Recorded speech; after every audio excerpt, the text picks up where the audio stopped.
Hello बच्चों, मैं अनुराग आनंद दोबारा से आपका वेलकम करता हूं अपने यूट्यूब चैनल ट्रिनिटी क्लासेस पे। एंड आज जो हम लोग टॉपिक डिस्कस करेंगे वो क्लास 9 का ही टॉपिक होगा, मोशन चैप्टर से डिस्टेंस एंड डिस्प्लेसमेंट। सो बच्चों, without wasting our time heading लगाइएगा डिस्टेंस एंड डिस्प्लेसमेंट। तो सबसे पहले हम लोग इसको समझते हैं कि है ये क्या, डिस्टेंस एंड डिस्प्लेसमेंट। सपोज कीजिए बच्चों की पॉइंट ए पे कोई एक स्टूडेंट या फिर कोई एक बच्चा खड़ा है एंड उसको पॉइंट बी पे जाना है। तो पॉइंट ए से पॉइंट बी तक जाने के लिए इसके पास बहुत सारे रास्ते हैं। सपोज कीजिए एक रास्ता है ये, जिसको कि हम लोग पाथ 1 कहते हैं। एक रास्ता है पाथ 2, एक रास्ता है पाथ 3, बहुत सारे रास्ते हैं। एक रास्ता है पाथ 4।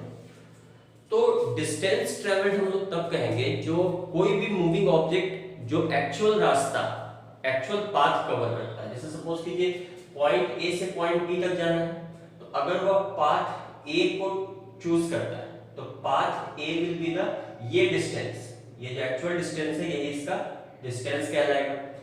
अगर पाथ 2 से जाता है तो ये वाला जो रूट है इसका जो डिस्टेंस होगा वही इसका डिस्टेंस कहलाएगा। पाथ 3 को अगर चूज करता है तो ये इसका डिस्टेंस कहलाएगा। तो डिस्प्लेसमेंट क्या होता है? तो बच्चों, डिस्प्लेसमेंट होता है कि किसी भी initial point and final point के बीच में एक सबसे छोटा रास्ता होता है, जिसको कि हम लोग डिस्प्लेसमेंट कहते हैं। तो हम लोग डिफाइन कर सकते हैं सबसे पहले कि डिस्टेंस क्या होता है।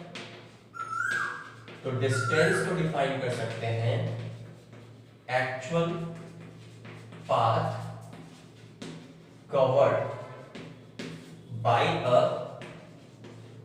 Moving object. कोई भी मूविंग ऑब्जेक्ट जो एक्चुअल पाथ, जो वास्तविक रास्ता है, अगर वह जो चूज करता है वह वहां पे जो डिस्टेंस ट्रेवल्ड है उसी को हम लोग डिस्टेंस कहेंगे। और डिस्प्लेसमेंट क्या होता है?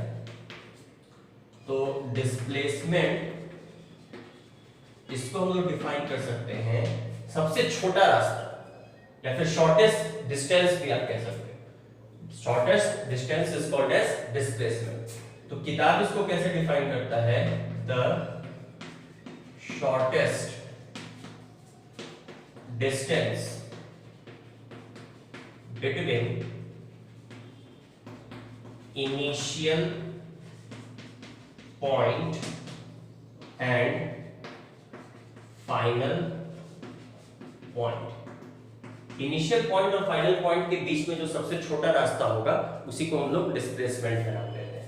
अच्छा, डिस्टेंस का अगर कोई पूछता है कि एसआई यूनिट क्या होगा, तो इसका भी जो हम एसआई यूनिट लेते हैं दैट इज मीटर, और डिस्प्लेसमेंट का भी एसआई यूनिट जो होता है दैट इज मीटर। ठीक है। अच्छा, अब बच्चों हमें यह समझना होगा कि फिजिकल क्वांटिटीज क्या है। तो फिजिक्स में बहुत बार आपके सामने आएगा फिजिकल क्वांटिटीज। तो फिजिकल क्वांटिटीज हम लोग वैसे क्वांटिटीज को कहते हैं जिसको हम लोग नाप सके, जिसको मेजर किया जा सके। तो नेक्स्ट डेफिनेशन लिखिएगा, फिजिकल क्वांटिटीज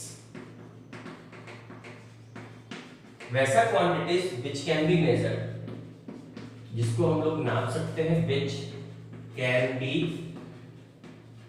मेजर्ड, है ना, जिसको नापा जा सकता। जैसे एग्जांपल, मास हम लोग नाप सकते हैं कितना मास है ना, कितना फोर्स लगाया हमने, जैसे 5 न्यूटन का फोर्स लगाया, 10 न्यूटन का फोर्स लगाया, तो एक नाप सकते हैं उसको, है ना। डेंसिटी, किसी भी ऑब्जेक्ट की डेंसिटी क्या है, डेंसिटी निकालने का फॉर्मूला क्या होता है? मास बाय वॉल्यूम, है ना। तो ये सब आपके फिजिकल क्वांटिटीज है। अच्छा, फिजिकल क्वांटिटीज को भी हम लोग कैटेगराइज करते हैं, डिवाइड करते हैं बेसिकली इन 3 सब कैटेगरीज। एक को हम लोग नाम देते हैं स्केलर क्वांटिटी, एक को नाम देंगे वेक्टर क्वांटिटी, और एक को नाम देंगे टेंसर क्वांटिटी। तो टेंसर क्वांटिटी जूनियर क्लासेस के सिलेबस में नहीं होता है, बट हम लोग एक डिफाइन करके इसको छोड़ देंगे। अच्छा, स्केलर क्वांटिटीज क्या होगा? नीचे दिख रहा है तो स्केलर क्वांटिटीज बच्चों वैसा क्वांटिटीज होता है जिसके पास सिर्फ और सिर्फ मैग्नीट्यूड हो। जैसे हम लोग कहें कि 5 मीटर, तो 5 यहाँ पे कोई डायरेक्शन स्पेसिफाइड नहीं है ना, तो उसी को हम लोग स्केलर क्वांटिटीज नाम देते हैं। तो स्केलर क्वांटिटीज क्या हो जाएगा, which have only direction, which have only direction. अच्छा एक चीज और कि सिर्फ और सिर्फ डायरेक्शन ही नहीं होता है, इसके साथ एक यूनिट भी होगा। जैसे अगर हम 5 मीटर लिखते हैं तो 5 हो गया मैग्नीट्यूड, मात्रा, जो नंबर्स होते हैं जनरली हम लोग उसी को मैग्नीट्यूड कहते हैं। तो 5 हो गया मैग्नीट्यूड और मीटर इज अ यूनिट। तो स्केलर क्वांटिटीज को हम लोग क्या कह सकते हैं कि वैसा क्वांटिटी जिसके पास मैग्नीट्यूड हो और एक यूनिट हो। ठीक है, एग्जांपल अगर आपसे पूछे तो डिस्टेंस आपका एक स्केलर क्वांटिटी है ना। जैसे स्पीड आपका एक स्केलर क्वांटिटी। तो वेक्टर क्वांटिटीज क्या होगा फिर, तो वेक्टर क्वांटिटीज वैसा क्वांटिटी होता है जिसके पास मैग्नीट्यूड भी हो, यूनिट भी हो और डायरेक्शन भी हो। वैसा क्वांटिटी जिसके पास मैग्नीट्यूड भी हो, यूनिट भी हो और डायरेक्शन भी हो। जैसे हम लोग कह दिए कि 5 metre in the north direction, तो देखिए 5 हो गया यहाँ पे क्या, 5 हो गया आपका मैग्नीट्यूड, मीटर हो गया यूनिट और नॉर्थ डायरेक्शन हमने डायरेक्शन में स्पेसिफाई कर दिया दैट इज नॉर्थ, तो हम लोग कह सकते हैं that is a vector quantity. अच्छा वेक्टर क्वांटिटीज का एग्जांपल, तो डिस्प्लेसमेंट आपका एक वेक्टर क्वांटिटी है। फिर से वेलोसिटी भी आपका एक वेक्टर क्वांटिटी। एग्जांपल्स जैसे जैसे हम लोग आगे बढ़ेंगे आपको हम स्पेसिफाई करवाते जाएंगे कि कौन सा स्केलर क्वांटिटी है और कौन सा वेक्टर क्वांटिटी। अब बच्चों टेंसर क्वांटिटी क्या होता है कि ये special type of vector quantity ही होता है, हालांकि दोनों में डिफरेंस है। तो डिफरेंस क्या है, इसके पास भी मैग्नीट्यूड होगा प्लस यूनिट होगा प्लस डायरेक्शन होगा। तो आपके मतलब दिमाग में क्वेश्चन आएगा कि ये भी तो सर एक वेक्टर क्वांटिटी ही हुआ, नहीं, दोनों में डिफरेंस क्या है वेक्टर और टेंसर में। जब आप सीनियर क्लासेस में जाओगे तो वेक्टर लॉ ऑफ एडिशन पढ़ोगे है ना, वेक्टर अलजेब्रा में। तो टेंसर क्वांटिटी जो वेक्टर क्वांटिटी जो है वो वेक्टर लॉ ऑफ एडिशन को फॉलो करता है और tensor quantity do not follow vector law of addition है ना। इसका अगर आपसे कोई एग्जांपल पूछ दे तो आप बोलोगे electric current is an example of tensor quantity. Clear है, फटाफट इसका एक स्क्रीनशॉट ले लीजिए फिर हम लोग आगे डिस्कस करते हैं। हो गया, मिटा दें। चलिए अब डिस्टेंस एंड डिस्प्लेसमेंट पे कुछ क्वेश्चंस करते हैं।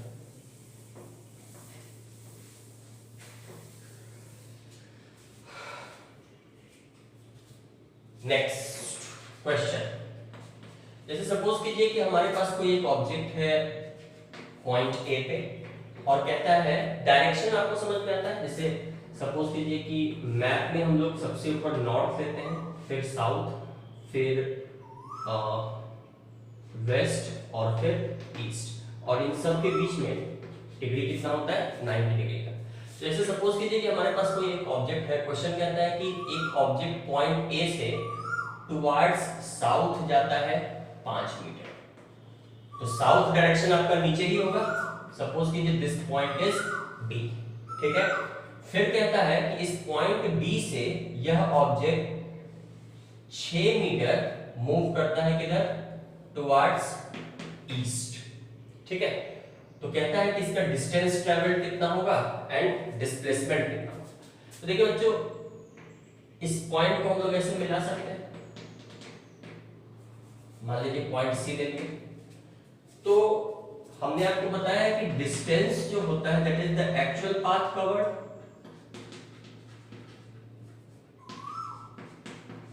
एक्चुअल पाथ इस बॉडी ने कितना कवर किया, ए से स्टार्ट किया, ए से गया बी तक और बी से गया सी तक। तो डिस्टेंस ट्रैवल्ड हम लोग लिख सकते हैं इसका कितना, AB प्लस BC। देखो अब तो शॉर्टकट मत पढ़ना क्योंकि स्टेप मार्किंग भी होता है जूनियर क्लासेस में, है ना। तो सिंपली हम लोग कह सकते हैं कि 5 + 6 11 मीटर होगा। यूनिट मान लीजिए दिस इज मीटर, लेकिन स्टेप मार्किंग भी होती है तो स्टेप पे लिखना सीखिए। तो AB प्लस BC और AB का कितना वैल्यू है 5 + 6 मतलब 11 मीटर। अब डिस्टेंस तो हो गया 11 मीटर। अब हम इसका डिस्प्लेसमेंट कैसे निकालेंगे?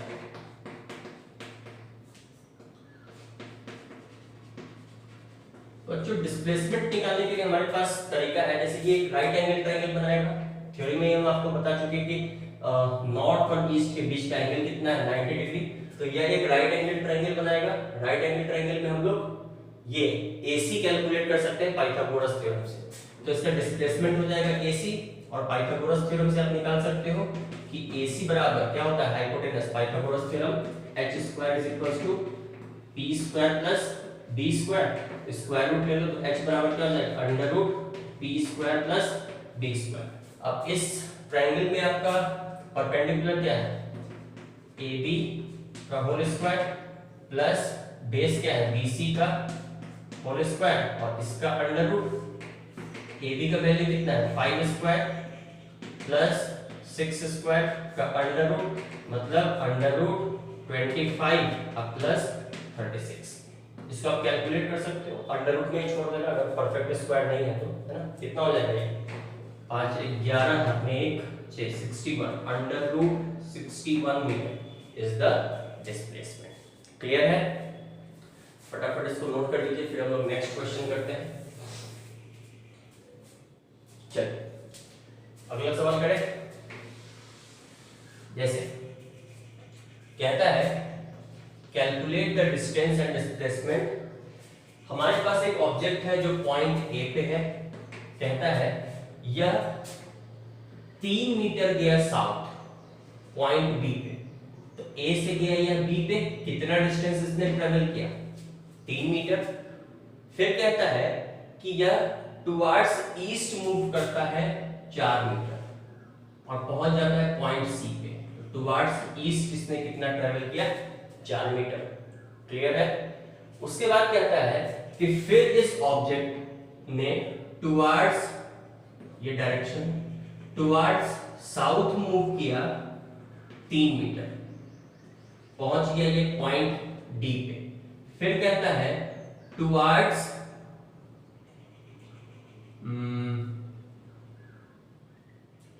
ईस्ट नहीं टुवर्ड्स वेस्ट मूव किया, पहुंच गया पॉइंट E पे 4 मीटर।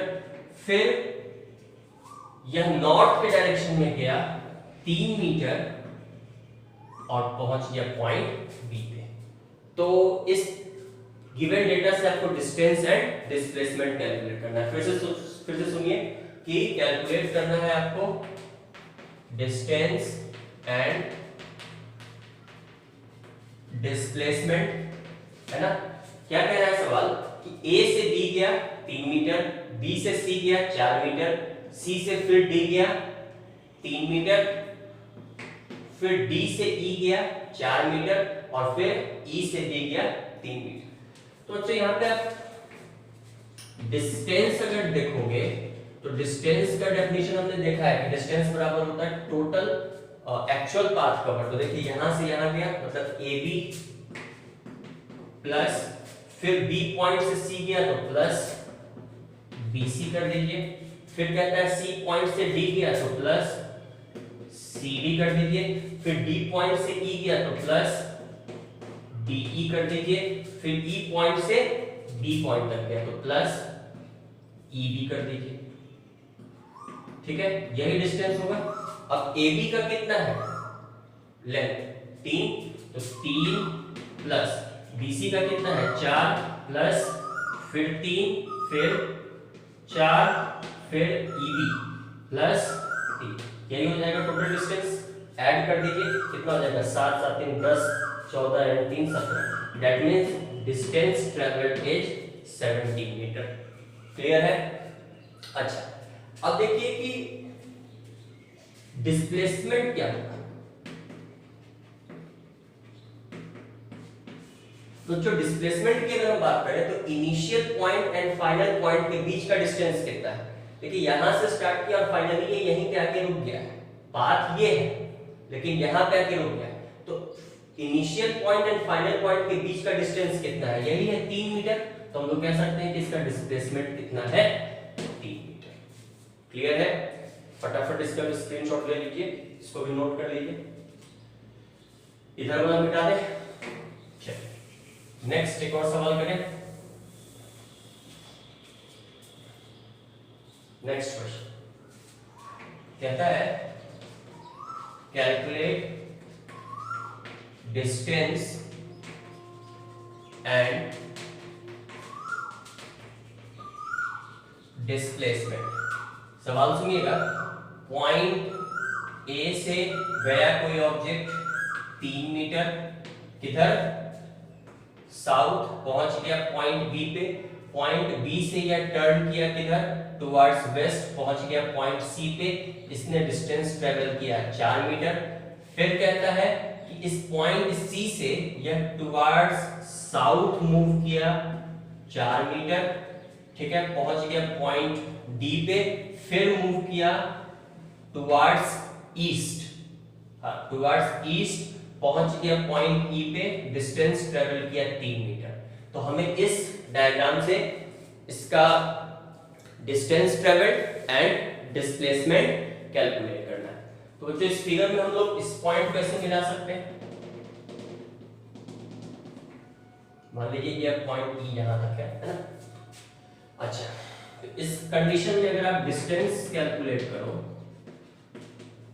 तो डिस्टेंस कितना हो जाएगा? टोटल डिस्टेंस करना है तो ए से गया बी मतलब ए बी, प्लस बी से गया सी मतलब बी सी, फिर सी से गया डी पे तो plus C D, plus D से गया फिर ई पे तो प्लस डी।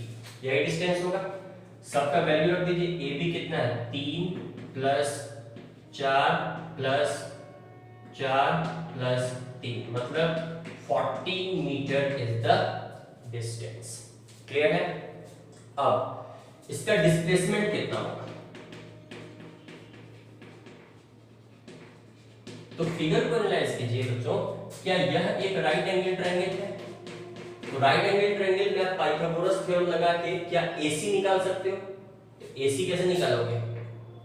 अभी हम बताए थे कि निकाल ही देते हैं। AC बराबर क्या हो जाएगा? अंडर रूट परपेंडिकुलर स्क्वायर मतलब 3 स्क्वायर प्लस बेस स्क्वायर मतलब बेस कितना है? 4। ये हो जाएगा आपका अंडर रूट 9 प्लस 16 मतलब अंडर रूट 25, और 25 का स्क्वायर रूट कितना होता है? 5। मतलब AC आपको मिल गया कितना? 5 मीटर। यह आपने कैलकुलेट कर दिया, ठीक है। उसके बाद आप CE भी कैलकुलेट कर सकते हो सिमिलरली। तो CE बराबर क्या हो जाएगा इस फिगर से? CE देखो, यह भी एक राइट एंगल ट्रायंगल है, इसमें भी आप पाइथागोरस थ्योरम लगा के CE बराबर क्या लिख सकते हो? Under root base square plus perpendicular square. तो बेस कितना है इसका? 3 स्क्वायर, 3 स्क्वायर प्लस 4 स्क्वायर मतलब अंडर रूट ये भी आपका 5 ही आएगा, अंडर रूट 25 मतलब 5 मीटर। तो CE भी आपने कैलकुलेट कर लिया कितना? 5 मीटर। अब देखिए बच्चों, इस फिगर में जो डिस्प्लेसमेंट होगा वो इनिशियल पॉइंट और फाइनल पॉइंट के बीच का सबसे छोटा रास्ता तो यही है। तो डिस्प्लेसमेंट आप कितना लिख सकते हो? AC प्लस सी, AC प्लस सी मतलब यह भी 5 मीटर और यह भी 5 मीटर मतलब डिस्प्लेसमेंट कितना हो गया? 10 मीटर। क्लियर है? कोई दिक्कत? फटाफट इसका स्क्रीनशॉट ले लीजिए, फिर हम लोग अगला क्वेश्चन करते हैं। मिटा दें इसको। चलिए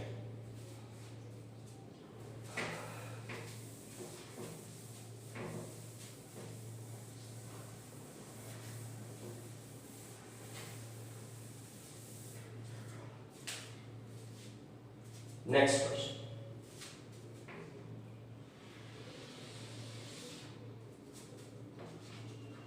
कहता है कि कोई भी हमारे पास एक सर्कुलर ट्रैक है, ठीक है, और इस पॉइंट ए से कोई ऑब्जेक्ट इस डायरेक्शन में मूव करना स्टार्ट किया, ठीक है।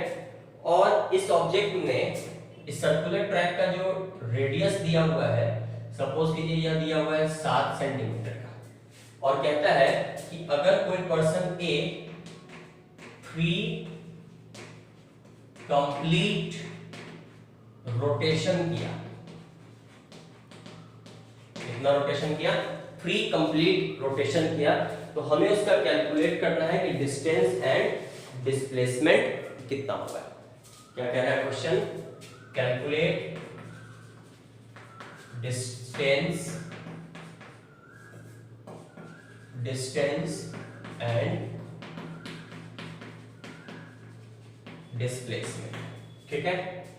अब देखिए, तो बच्चों इस पॉइंट ए से यह ऑब्जेक्ट स्टार्ट किया, तो 3 कंप्लीट रोटेशन कितना होगा, मतलब एक बार रोटेट किया। अच्छा, यह ऑब्जेक्ट है, ये सर्कमफ्रेंस ऑफ द सर्कल पे ही जाएगा, तो एक बार रोटेट किया तो कितना डिस्टेंस ट्रेवल किया, that is equal to the circumference of the circle, और सर्कमफ्रेंस हमें पता है कितना होता है 2 पाई आर।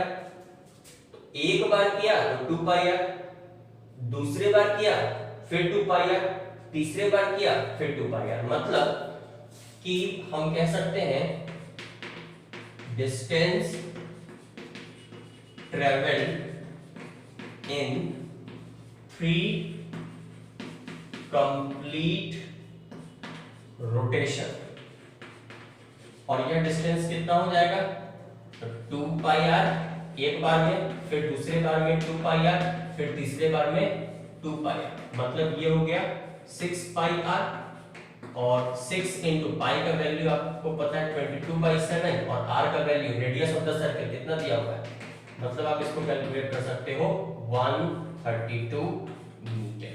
तो बच्चों डिस्टेंस कितना हो गया इस केस में, 132 मीटर। अब अगर हम बात करें तो इस केस में डिस्प्लेसमेंट कितना होगा, तो बच्चों देखिए कि जिस पॉइंट से इसने स्टार्ट किया था उसी पॉइंट पे जाके रुक गया। अगर किसी भी पाथ पे इनिशियल पॉइंट और फाइनल पॉइंट सेम हो जाए, जहां से कोई भी ऑब्जेक्ट ट्रैवल करना स्टार्ट करता है, अगर वहीं पे आके रुक जाए तो इन दैट केस डिस्प्लेसमेंट 0 होता है। तो यहीं से स्टार्ट किया, यहीं पे आके रुक गया, तो इस केस में जो डिस्प्लेसमेंट होगा that will be equals to 0।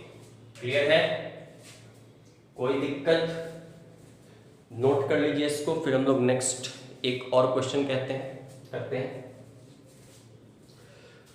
चलिए नेक्स्ट सवाल कहता है calculate the distance and displacement from the given data. ये जो गिवन डेटा है हमने इससे डिस्टेंस और डिस्प्लेसमेंट दोनों कैलकुलेट करना है। तो सपोज कीजिए कि हमारे पास एक सर्कुलर पाथ है, यहां पे कोई ऑब्जेक्ट है ए, यह मूव किया किस पॉइंट पे, पॉइंट बी पे, और हाफ सर्कल किया ये, है ना, और ये आपका centre of the circular path है, और इसका रेडियस दिया हुआ है 7, और कहता है कि यह 3.5 रोटेशन कैलकुलेट किया from the given data for 3.5 rotation. अब इस बार 3 नहीं कर रहा है, ये 3.5 कर रहा है, ठीक है, कितना कर रहा है ये 3.5। तो इस कंडीशन में हमें डिस्टेंस और डिस्प्लेसमेंट दोनों कैलकुलेट करना है। तो बच्चों अगर आप इस कंडीशन में डिस्टेंस देखो तो डिस्टेंस कितना हो जाएगा इसका, देखो यहां से स्टार्ट किया एक कंप्लीट रोटेशन में 2 पाई आर हो गया, दूसरे फिर यहीं पे पहुंच गया, फिर दूसरे कंप्लीट रोटेशन में फिर सर्कमफ्रेंस ऑफ द सर्कल मतलब 2 पाई आर, फिर तीसरे रोटेशन में फिर से 2 पाई आर, 3.5 जब रोटेशन किया तो होगा क्या, कंप्लीट तो सर्कल पे घुमा नहीं, ये हाफ ही सर्कल पे घुमा, तो आप कह सकते हो डायरेक्टली पाई आर लिख दो, या फिर आप 2 पाई आर मतलब टोटल सर्कमफ्रेंस, और उसका आधा ही गया मतलब बाय 2, मतलब अभी भी आप लिख सकते हो कितना पाई आर। तो कैलकुलेट करो तो कितना हो गया, 1 2 2 4 2 6 और 1 7, मतलब आप डिस्टेंस लिख सकते हो उस कंडीशन में कितना हो गया 7 पाई आर, कैलकुलेट कर लो 7 × 22/7 × 7, 7 से 7 कट गया, ये आ जाएगा 154 मीटर। तो डिस्टेंस इस कंडीशन में कितना आ गया 154 मीटर। और बच्चों इसी कंडीशन में अगर आपको डिस्प्लेसमेंट भी कैलकुलेट करना हो तो डिस्प्लेसमेंट कितना हो जाएगा, देखो एक पॉइंट से गया बी, मतलब यहां से यहां पाई आर और यहां से यहां भी पाई आर, तो यहां से यहां कितना गया R, this is the radius ना, और फिर यहां से यहां भी कितना हो जाएगा आर सेंटर से, तो डिस्प्लेसमेंट इज 2r, मतलब 7 + 7 मतलब 14 मीटर का डिस्प्लेसमेंट है। क्लियर है, कोई दिक्कत, मिटा दें, फटाफट स्क्रीनशॉट ले लीजिए, फिर हम लोग एक और क्वेश्चन करते हैं। चलिए मिटाते हैं इसको।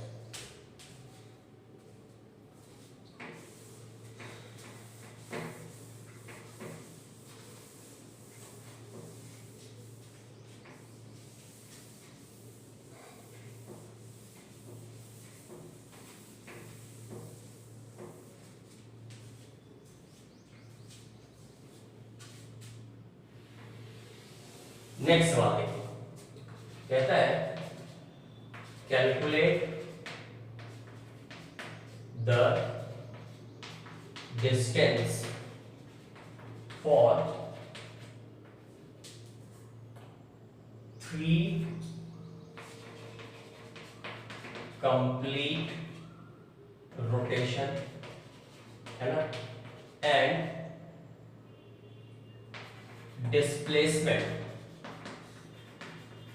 for free hole 1/4 rotation, है ना। हमें एक डेटा दिया जाएगा जो कि अभी हम नहीं बताए हैं, थोड़ी देर में बता रहे हैं। तो इस डेटा पे हमें 3 रोटेशन के लिए डिस्टेंस निकालना है और 3 होल 1/4 रोटेशन के लिए हमें डिस्प्लेसमेंट निकालना है। तो देखिए कहता है कि सर्कुलर पाथ है, इस सर्कुलर पाथ का रेडियस है अपने पास मान लीजिए 21 सेंटीमीटर, ठीक है, पॉइंट ए से, और ये आपका सेंटर है 0 ओ मान लीजिए। तो डिस्टेंस कितना हो जाएगा, देखिए एक रोटेशन करेगा तो फिर से पता है हमें 2 पाई आर, दूसरे पे फिर से 2 पाई आर, तीसरे पे फिर से 2 पाई आर, तो 3 ही रोटेशन कर रहा है, तो हम इस केस में डिस्टेंस लिख सकते हैं। तो बच्चों डिस्टेंस इस केस में क्या हो जाएगा 2 pi R plus 2 pi R plus 2 pi R, मतलब 6 पाई आर का डिस्टेंस हो जाएगा। वैल्यू रख दीजिए, कितना हो जाएगा 6 × 22/7 और आर हमें दिया हुआ है 21 मतलब 3, कैलकुलेट कर लीजिएगा, ये थोड़ा सा मैथमेटिक्स से कैलकुलेट कर लीजिएगा, कमेंट करके आंसर बताइए इसका कितना आता है। So that is the displacement. अब बच्चों कहता है कि इसका रोटेशन निकालने के लिए 3.3 होल 1/4 रोटेशन पे डिस्प्लेसमेंट निकालने के, तो इस फिगर को एनालाइज कीजिए। जैसे एक सर्कुलर पाथ है, अब 3 रोटेशन पे इसका डिस्प्लेसमेंट कितना होगा, जैसे मान लीजिए गिवन डेटा है हमारे पास, इसका रेडियस हो गया 21 सेंटीमीटर और यह इसका सेंटर और ये इसका पॉइंट ए, तो 3 रोटेशन पे तो इसका डिस्प्लेसमेंट 0 हो जाएगा, क्योंकि इसी पॉइंट से ये स्टार्ट हो रहा है और इस डायरेक्शन में मान लीजिए जाता है। एक रोटेशन पे यहां पे फिर पहुंच गया, तो initial point and final point same, तो फर्स्ट रोटेशन के बाद डिस्प्लेसमेंट 0, सेकेंड रोटेशन के बाद भी डिस्प्लेसमेंट 0, थर्ड रोटेशन के बाद भी डिस्प्लेसमेंट 0। लेकिन 3 होल 1/4 रोटेशन ये कब मारेगा, जब यहां से यह इस पोजीशन पे पहुंच जाए, मान लीजिए पॉइंट बी, यही होगा ना, समझिए एक रोटेशन, 2 रोटेशन, 3 रोटेशन, 3 रोटेशन तक डिस्प्लेसमेंट 0। अब 1/4 मतलब इस सर्कुलर पाथ का 1/4 डिस्टेंस जा रहा है, तो टोटल सर्कमफ्रेंस का यहां से यही होगा 1/4, मतलब अब पोजीशन कितना है इसका, पोजीशन बी पे है। तो इस कंडीशन में अगर आपको डिस्प्लेसमेंट निकालना है तो बच्चों डिस्प्लेसमेंट क्या होगा, देखो यहां से आप एक ट्रायंगल बना लो और ये एक राइट एंगल ट्रायंगल होगा, यह भी 21, यह भी एक केस। इसमें आप क्या कर लो, इस हाइपोटेनस को निकाल लो। तो इस कंडीशन में डिस्प्लेसमेंट फॉर 3 होल 1/4 रोटेशन, यह किसके बराबर हो जाएगा, AB के बराबर। और पाइथागोरस थ्योरम से हम AB को क्या लिख सकते हैं, √21 का स्क्वायर प्लस 21 का स्क्वायर। और यूनिट डाल दो आप मीटर, सपोज करो ये किस में दिया हुआ है, सॉरी सेंटीमीटर में, तो यहाँ पे भी आप सेंटीमीटर, यहाँ पे भी क्या हो जाएगा, सॉरी यूनिट का मिस्टेक हो गया, सुधार दीजिएगा, ठीक है। सेंटीमीटर यहाँ पे भी ऐड सेंटीमीटर यहाँ पे, इतना तो कैलकुलेट कर सकते हो ना। 21 का स्क्वायर 441 प्लस 441 का अंडर रूट, मतलब ये हो जाएगा 288 इतना सेंटीमीटर। अब इसका स्क्वायर रूट निकाल लीजिएगा, ठीक है। तो बच्चों यहीं पे आपका डिस्टेंस और डिस्प्लेसमेंट पे टॉपिक कंप्लीट नहीं होता है, हम कुछ क्वेश्चंस करता है जो उम्मीद करते हैं कि आपका ये कॉन्सेप्ट बिल्ड किया होगा, ठीक है। अब क्या है, थ्योरी कहता है कि डिस्टेंस और डिस्प्लेसमेंट में आपको डिफरेंस भी पता होना चाहिए। तो हेडिंग लगाइएगा, difference between distance and displacement. Difference between distance and displacement. इस डिस्टेंस और डिस्प्लेसमेंट के बीच में अंतर क्या है। तो जब कभी भी हम डिफरेंस लिखते हैं तो थ्योरी कहता है कि टेबुलर कॉलम में होना चाहिए, तो हम लोग वही फॉलो करेंगे। एक तरफ हम लोग लिख देते हैं क्या, डिस्टेंस, दूसरी तरफ हम लिख देंगे डिस्प्लेसमेंट। क्लियर है। अच्छा, डेफिनेशन में हमने पढ़ा है कि डिस्टेंस मतलब कोई मूविंग ऑब्जेक्ट जो एक्चुअल पाथ को कवर करता है। तो डिस्टेंस में हम लोग लिख सकते हैं actual path covered by a moving object. जो हमारा मूविंग ऑब्जेक्ट है वह एक्चुअल कौन सा पाथ कवर करता है, that is called as displacement. और सॉरी डिस्टेंस, डिस्प्लेसमेंट क्या हो जाएगा, the shortest path between initial and final point. जो इनिशियल और फाइनल पॉइंट है उसके बीच में जो सबसे छोटा रास्ता होगा दैट इज कॉल्ड एज क्या, डिस्प्लेसमेंट, ठीक है। अच्छा, डिस्टेंस जो है याद रखना है कि वह हमेशा कैसा क्वांटिटी है, स्केलर क्वांटिटी। अब स्केलर क्वांटिटी का हम डेफिनेशन आपको बताया है, वैसा क्वांटिटी जिसके पास यूनिट और सिर्फ मैग्नीट्यूड हो, मैग्नीट्यूड प्लस यूनिट हो। डिस्प्लेसमेंट कैसा क्वांटिटी है, तो it is a vector quantity. Displacement कैसा क्वांटिटी है, या वेक्टर क्वांटिटी। अच्छा, डिस्टेंस जो है वो आपका हमेशा पॉजिटिव होगा, it is always positive, zero नहीं हो सकता है, कैन नॉट बी जीरो और नेगेटिव। यह भी याद रखना है कि डिस्टेंस जो है वो जीरो भी नहीं हो सकता है और नेगेटिव भी नहीं हो सकता है, ठीक है। अच्छा ये डिस्प्लेसमेंट यह आपका पॉजिटिव भी हो सकता है, नेगेटिव भी हो सकता है एंड जीरो भी हो सकता है ना। डिस्प्लेसमेंट आपका पॉजिटिव भी हो सकता है, नेगेटिव भी हो सकता है एंड जीरो भी हो सकता है। अच्छा, ये तो हो गया छोटा सा दोनों के बीच में डिफरेंस जो आपको याद रहना चाहिए। अब एक चीज बताइएगा, दो इंपॉर्टेंट पॉइंट हम आपको बताते हैं, नोट करके आप इसको अपने नोट्स में लिखिएगा कि क्या डिस्टेंस और डिस्प्लेसमेंट इक्वल हो सकता है कि नहीं। मतलब जितना वैल्यू डिस्टेंस का होगा उतना ही वैल्यू डिस्प्लेसमेंट का होगा। हो सकता है कि कोई भी ऑब्जेक्ट अगर वैसे पाथ को चूज करता है जिस डिस्प्लेसमेंट वाले पाथ को ही डिस्टेंस के रूप में चला जाए, मतलब वही उसका एक्चुअल पाथ हो जाए। है ना, तो वह आपका बराबर भी हो सकता है। तो हम क्या बोल रहे हैं कि distance can be equal to displacement. यह भी बात सही है। और यह कब होगा, तो when actual path covered by an object is displacement path, है ना।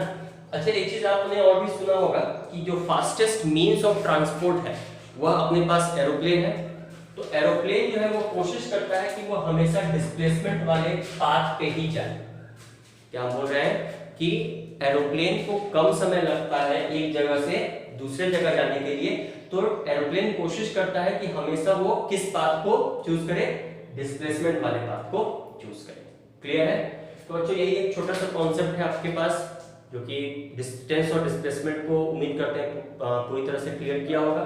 ठीक है, अगर कोई डाउट है या फिर कोई क्वेश्चन हो जो नहीं बन रहा हो, या फिर कोई और टॉपिक आप जानना चाहते हैं तो उसके बारे में आप कमेंट करके जरूर बताएं, है ना। इसमें कोई पॉइंट अगर छूट गया होगा तो वो भी कमेंट करें ना। तो पढ़ते रहिए, नोट्स बनाते रहिए, रिवीजन करते रहिए। मिलते हैं हम लोग अपने नेक्स्ट क्लास में एक नए वीडियो के साथ, एक नए टॉपिक के साथ। तब तक के लिए पढ़ते रहिए। Thank you.